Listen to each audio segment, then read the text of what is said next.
여러분, 하루에 스마트폰으로 투자 앱을 몇 번이나 열어보시나요? 아마 뜨끔하시는 분들 꽤 많으실 겁니다. 맞아요. 그런데 약간 흥미로운 사실 하나 알려드릴까요? 우리가 계좌 수익률을 확인하는 빈도하고 그 장기적인 부의 축적 사이에는 아주 강력한 반비례 관계가 존재하거든요. 그렇죠. 매일같이 쏟아지는 단기적인 경제 지표나 막 유동치는 호가창을 들여다볼수록 우리의 뇌는 무언가 행동을 취해야 한다는 강박에 시달리게 되니까요. 네, 그래서 오늘 저희가 파헤쳐볼 핵심 주제에서는 이 모든 소음을 차단해보려고 합니다. 가장 게으르지만 수학적으로는 가장 치명적인 성과를 내는 궁극의 은퇴 포트폴리오를 해보여 볼 건데요. 단 3개의 벤가드 ETF로 구성된 조합이죠. 맞습니다. 수십 개의 복잡한 펀드 없이 이 세 개만으로 은퇴라는 결승선을 통과할 수 있다는 걸 보여드릴게요. 바로 본론으로 들어가서 첫 번째 자산부터 파헤쳐보죠. 네, 포트폴리오의 심장이자 거대한 성장 엔진 역할을 하는 VOO, 즉 벤가드 S&P 500 ETF입니다. 500개의 미국 최대 기업을 담고 있는 순수한 핵심 주식 자산이잖아요. 저는 사실 이 S&P 500 지수라는 것 자체가 일종의 무자비한 자가정화 알고리즘이라고 생각하거든요. 무자비한 자가정화요? 아주 정확한 표현이네요. 그러니까 우리가 굳이 피곤하게 기업 재무제표를 막 뒤져가며 옥석을 가릴 필요가 없다는 거죠. 시장에서 도태되는 기업은 지수에서 알아서 쫓겨나고 새롭게 떠오르는 승자는 자동으로 편입되니까요. 그 알고리즘의 핵심이 바로 시가총액 가중 방식에 있습니다. 아, 덩치가 커질수록 비중이 늘어나는 거요? 맞습니다. 기업의 가치가 커질수록 포트폴리오 내에서 차지하는 비중이 자동으로 늘어나는 구조거든요. 승자에게 더 많은 자본을 배분하고 패자의 비중을 줄이는 자본주의의 생존 경쟁을 그대로 복제한 겁니다. 네, 현재 이 ETF 하나에 모인 자산 규모만 무려 8,700억 달러에 달하더라고요. 엄청난 규모죠. 하지만 여기서 우리가 진짜 주목해야 할 숫자는 그 거대한 덩치가 아니라 0.03%라는 운용보수입니다. 와, 0.03%요? 그 운용보수 이야기를 안 할 수가 없네요. 보통 금융기관 펀드들이 1%에서 2% 사이의 수수료를 떼어가는 걸 생각하면 사실상 무료나 다름없는 수준이죠. 그런데 일각에서는 이렇게 반문할 수도 있을 것 같아요. 고작 1% 차이인데 그게 그렇게 중요한가? 하고요. 그 고작 1%가 장기 투자에서는 계좌를 파멸로 이끄는 가장 무서운 암세포거든요. 단순한 산수를 한번 해보죠. 네, 해보죠. 매년 7% 수익을 내는 시장에 투자한다고 가정했을 때 1% 수수료를 떼이는 펀드에 30년간 돈을 묻어두면 어떻게 될까요? 매년 1%씩이니까 원금의 30% 정도가 날아가는 건가요? 많은 분들이 그렇게 생각하시는데 최종적으로 투자자가 잃게 되는 돈은 그 이상입니다.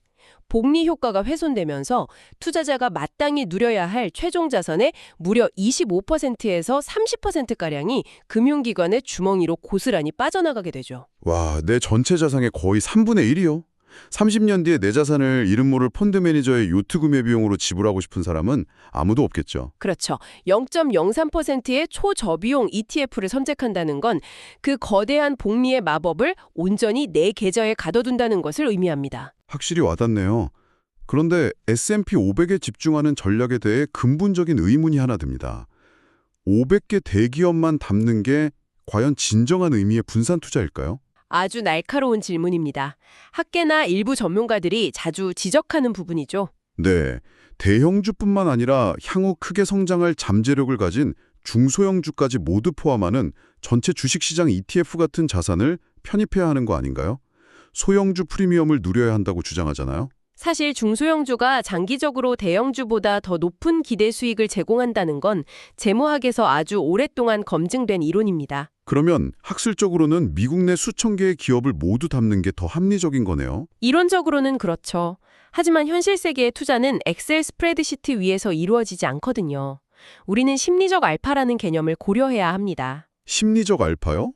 약간 수익률 수치가 아니라 투자자의 마음 상태가 실제 성과를 좌우한다는 뜻인가요? 정확합니다. 은퇴 자금은 일반적인 여윳돈이 아니잖아요. 노후의 생존이 걸린 자본이죠. 시장이 반토막 나는 끔찍한 약세장이 찾아왔을 때를 생각해 보세요. 상상만 해도 끔찍하네요. 내 계좌에 이름도 모르는 수천 개의 중소기업들이 잔뜩 섞여 있다면 투자자는 극심한 공포에 빠집니다. 반면에 VOO를 보유하고 있다는 건 어떤 의미일까요? 애플이나 마이크로소프트, 워런 버핏의 벅시어 해소웨이 같은 거인들만 들고 있다는 뜻이겠죠. 맞아요. 전 세계 경제의 인프라 그 자체인 기업들이죠. 투자자들 마음속에 이 기업들이 망하면 어차피 자본주의가 끝나는 거다라는 일종의 체념 섞인 확신이 생깁니다. 아, 그 확신이 뇌동매매를 막아주는 강력한 수면제 역할을 하는 거군요. 네. 소형주를 포함해서 얻을 수 있는 아주 미미한 추가 수익률보다 폭락장에서 공포에 질려 바닥에서 던져버리는 행동의 격차로 인한 손실이 훨씬 더 치명적이거든요. 완전 이해돼요. VO는 끝까지 포트폴리오를 쥐고 버틸 수 있게 해주는 심리적 근력을 제공하는 셈이네요. 그런데 주식시장이 항상 위로만 향하는 건 아니잖아요. 그렇죠. 경제가 정체되고 성장이 둔화되는 이른바 지루하고 끈적끈적한 구간이 반드시 찾아옵니다. 네, 이런 환경에서는 기술주 위주인 VO의 성장 엔진만으로는 포트폴리오가 삐걱거릴 수밖에 없을 텐데 여기서 두 번째 자산이 필요한 거군요. 바로 그 지점에서 VIG, 즉 뱅가드 배당 성장 ETF가 투입되어야 합니다. 배당 성장 ETF요. 기술주들이 주도하는 화려한 상승장에서는 사실 크게 돋보이지 않는 자산 아닌가요? 맞습니다. 하지만 시장의 불확실성이 커지고 경제 성장률이 둔화할 때 이 ETF의 진가가 수면 위로 드러나죠. 여기서 중요한 건 VIG가 단순히 배당을 많이 주는 기업을 모아놓은 펀드가 아니라는 점입니다. 아, 단순히 고배당이 아니다. 네. 최소 10년 연속으로 연간 배당금을 인상한 기업들만을 필터링해서 담고 있거든요. 사실 저는 그 10년 연속 인상이라는 조건이 처음에는 조금 의아했거든요. 당장 현금 흐름이 필요한 은퇴자라면 지금 당장 배당률이 7%, 8%씩 찍히는 고배당주나 리츠를 담는 게 훨씬 매력적이지 않나요? 많은 분들이 그렇게 생각하시죠. 하지만 그 직관이 바로 투자의 세계에서 가장 흔하게 빠지는 함정입니다. 이른바 배당 함정이라고 부르죠. 배당 함정이요? 네, 배당률의 계산 공식을 생각해보면 분모가 주가이고 분자가 배당금이잖아요. 그렇죠. 만약 어떤 기업의 주가가 내부적인 악재로 반토막이 나면 어떻게 될까요? 배당금은 그대로라도 배당률은 2배로 껑충 뜁니다. 아, 겉보기엔 엄청나게 매력적인 고배당주가 되지만 실상은 침몰하는 배일 수도 있다는 거군요. 정확합니다. 게다가 미래 성장을 위해 재투자해야 할 자본이나 심지어 은행에서 빌린 빚으로 무리하게 배당을 주며 주주들의 눈을 속이는 기업들도 수두룩하거든요. 와, 빚을 내서 배당을 준다는 건 결국 자기 살을 깎아서 내어주는 거나 마찬가지네요. 그렇죠. 그렇다면 10년 연속 배당금 인상이라는 조건은 어떤 의미일까요? 단순히 현금을 잘 준다는 의미를 넘어서 그 기업의 재무적 척추가 얼마나 튼튼한지를 검증하는 거대한 필터 역할을 합니다. 생각해보니 자본주의 역사상 10년이라는 기간 동안 경제위기나 침체기가 단 한 번도 없었던 적은 없잖아요. 맞습니다. 매출이 급감하고 신종시장이 얼어붙는 위기 속에서도 경영진이 올해도 배당금을 늘리겠다고 결의하려면 엄청난 잉여 현금 흐름과 철벽 같은 대차대조표가 없이는 불가능하죠. 아, 그러니까 VIG에 속한 기업들은 불황이라는 스트레스 테스트를 10년 넘게 매년 통과해온 최고의 우량 기업들이라는 뜻이군요. 네, 내구성이 어마어마한 기업들인 거죠. 성장성을 담당하는 VO와 내구성을 담당하는 VIG. 조합이 아주 탄탄하네요. 하지만 투자라는 긴 여정에서는 주식 자산만으로는 막을 수 없는 패닉셀링의 순간이 오기 마련이잖아요. 그렇죠. 경제 시스템 전체가 흔들릴 때 변동성의 충격을 흡수할 자동차의 서스펜션 같은 역할이 필요합니다. 여기서 세 번째 ETF인 BND, 뱅가드 전체 채권 시장 ETF가 등장하죠. 포트폴리오의 궁극적인 충격 흡수 장치군요. 네, BND는 미국 국채, 모기지 담보부증권, 투자 적격 회사채 등 수천 개의 안전자산 채권들로 구성되어 있습니다. 위험자산인 주식이 급락할 때 하방을 단단하게 틀어막아주는 방어막 역할이죠. 그런데 솔직히 이 부분에서는 제가 좀 날카로운 반론을 제기해야 할 것 같습니다. 전문가님, 2022년의 악몽을 기억하시죠? 2022년이요. 뼈아픈 해였죠. 주식시장이 폭락할 때 채권이 쿠션 역할을 해줄 거라 믿었던 투자자들이 주식과 채권이 동시에 수직 낙하는 걸 보며 경악했잖아요. BND도 당시 큰 폭으로 하락했고요. 맞습니다. 이제 채권이 방어막 역할을 하는 시대는 끝났다는 선언이 여기저기서 터져나왔는데 그런데도 왜 굳이 이 시점에 BND를 핵심 자산으로 안고 가야 하는 건가요? 2022년 채권 시장의 붕괴가 많은 분들께 깊은 트라우마를 남긴 건 사실입니다. 실망감도 너무나 당연하고요. 하지만 우리는 당시의 맥락을 정확히 해부해 볼 필요가 있습니다. 어떤 맥락이죠? 2022년은 인플레이션을 잡기 위해 연준이 거의 0%에 가깝던 기준금리를 불과 1년 만에 5%대로 끌어올린 해입니다. 정말 폭력적일 만큼 빠르고 이례적인 사건이었죠. 아, 채권이 가격은 금리와 반대로 움직이잖아요. 네, 그런데 금리 인상의 속도가 너무 빠르다 보니 채권이 지닌 만기 위험, 즉 듀레이션 리스크가 한꺼번에 터져버린 겁니다. 그러니까 제로금리 시절에 발행된 이자율 2%짜리 채권을 들고 있는데 시중금리가 갑자기 5%가 되어버리니까 기존 채권 가격이 폭락할 수밖에 없었던 거군요. 정확합니다. 하지만 역설적이게도 그 고통스러운 가격 조정을 거친 덕분에 지금의 BND는 본연의 방어력을 완벽하게 회복했습니다. 아, 회복했다고요? 네, 현재 BND의 배당 수익률, 즉 채권에서 발생하는 고정이자 수익이 대략 4.2% 수준이거든요. 제로금리 시절에는 이 이자 쿠폰이 거의 없다시피 했기 때문에 가격이 조금만 떨어져도 손실이 그대로 찍혔죠. 아하. 이제는 매년 4.2%라는 고정적인 현금이 계속 들어오니까 만약 금리가 조금 올라서 채권 가격이 2% 정도 하락한다고 해도 이자 수익이 그 가격 하락분을 완전히 덮고도 남는다는 뜻입니다. 수학적인 쿠션이 두툼하게 깔려 있는 거죠. 와, 그러네요.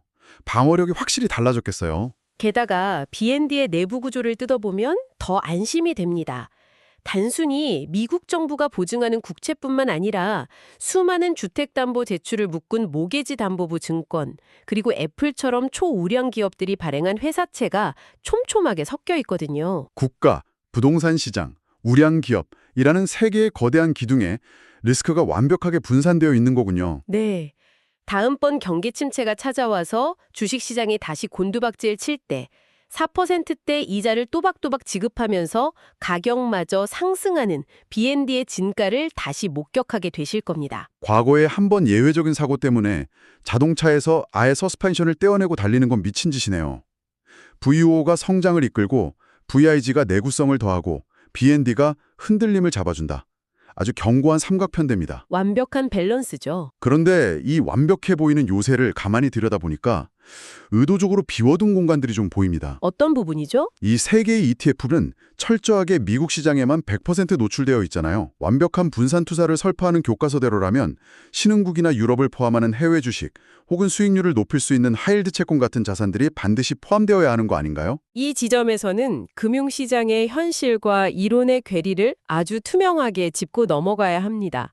실제로 수많은 자산 배분 전략가들이 글로벌 분산 투자의 중요성을 역설하거든요. 그렇죠. 미국 주식이 영원히 전 세계 시장을 이길 수는 없다는 데이터도 있잖아요. 맞습니다. 이론적으로 가장 완벽한 포트폴리오는 전 세계의 모든 자산군을 시가총액 비율대로 정밀하게 담아내는 것입니다. 그럼에도 불구하고 왜 우리는 굳이 미국 대기업과 미국 채권에만 집중하는 이 단순 무식해 보이는 세 가지 ETF만으로 충분하다고 결론 내리는 걸까요? 그 이유는 바로 실행 가능한 단순함이라는 압도적인 장점 때문입니다. 포트폴리오에 해외 주식을 넣고 신흥국 채권 넣고 리츠나 금을 막 추가하다 보면 어떤 일이 벌어질까요? 펀드 개수가 5개, 7개, 10개로 늘어나겠죠. 네, 자산군이 늘어날수록 투자자가 내려야 할 결정의 수도 기하급수적으로 폭증합니다. 올해는 신흥국 주식이 좀 떨어졌는데 더 사야 하나, 미국 비중을 줄여야 하나. 끝없는 고민의 굴레에 빠지게 되겠네요. 맞아요. 그 고민, 즉 결정 피로감이 결국 투자자를 망칩니다. 최적의 리밸런싱 타이밍을 재다가 결국 가장 안 좋은 시점에 매매를 해버리는 치명적인 행동 오류를 저지르게 되거든요. 아, 너무 복잡하면 오히려 실수 유발한다는 거군요. 반면에 VOO, VIG, BND 단 3개의 폰드로 구성하면 마찰력이 제로에 가까워집니다. 관리해야 할 별수가 극단적으로 줄어들고 내가 뭘 가지고 있는지 직관적으로 100% 이해할 수 있죠. 10%의 노력으로 95%의 완벽한 다각화 효과를 얻을 수 있다면 굳이 나머지 5%의 완벽주의를 위해서 막대한 스트레스와 실수의 가능성을 떠안을 필요가 없다는 거네요. 바로 그게 이 포트폴리오의 진정한 철학입니다. 너무 통쾌한 결론입니다. 완벽함이라는 환상을 쫓느라 훌륭하고 단순한 실행력을 훼손하지 말라. 이게 은퇴 투자의 본질을 관통하는 것 같습니다. 네, 결국 투자자가 자신의 포트폴리오를 무시할 수 있는 자유를 얻는 게 핵심이죠. 시장이 요동치고 뉴스가 위기를 속삭일 때 아무 행동도 취하지 않고 그저 시스템의 복원력을 믿고 기다리는 것. 그게 수많은 차트를 분석하고 매매 타이밍을 재는 것보다 장기적으로 훨씬 더 압도적인 성과를 만들어낸다는 거군요. 맞습니다. 내 투자가 지루하고 단순해질수록 내 실제 삶은 훨씬 더 풍요롭고 평화로워진다는 역설이 정말 인상 깊습니다. 자, 오늘 저희가 준비한 탐구는 여기까지인데요. 여러분이 일상으로 돌아가서 한 번쯤 깊게 고민해 보셨으면 하는 도발적인 질문을 하나 던지며 마무리하겠습니다. 어떤 질문이죠? 오늘 살펴본 것처럼 극도로 저렴하고 단순한 세 개의 ETF만으로도 시장 수익률을 온전히 흡수하고 방어할 수 있다면 도대체 왜 거대한 금융산업은 매년 천문학적인 돈을 쏟아부어가며 투자는 전문가의 영역이고 끝없이 복잡한 상품에 투자해야 한다고 우리를 설득하려는 걸까요? 정말 생각해 볼 만한 문제네요. 어쩌면 금융산업이 가장 두려워하는 건 대중이 이 단순함의 파괴력을 깨닫고 더 이상 비싼 수수료에 돈을 지불하지 않는 상황일지도 모릅니다. 진정한 부의 열쇠는 매일 아침 번쩍 있는 주식 앱의 알림창이 아니라 그 앱을 삭제해버려도 흔들리지 않는 굳건한 기초자산 속에 숨어 있습니다. 네, 오늘 깊이 있는 대화 정말 즐거웠습니다. 저도 유익한 시간이었습니다. 여러분, 오늘도 함께해 주셔서 감사합니다.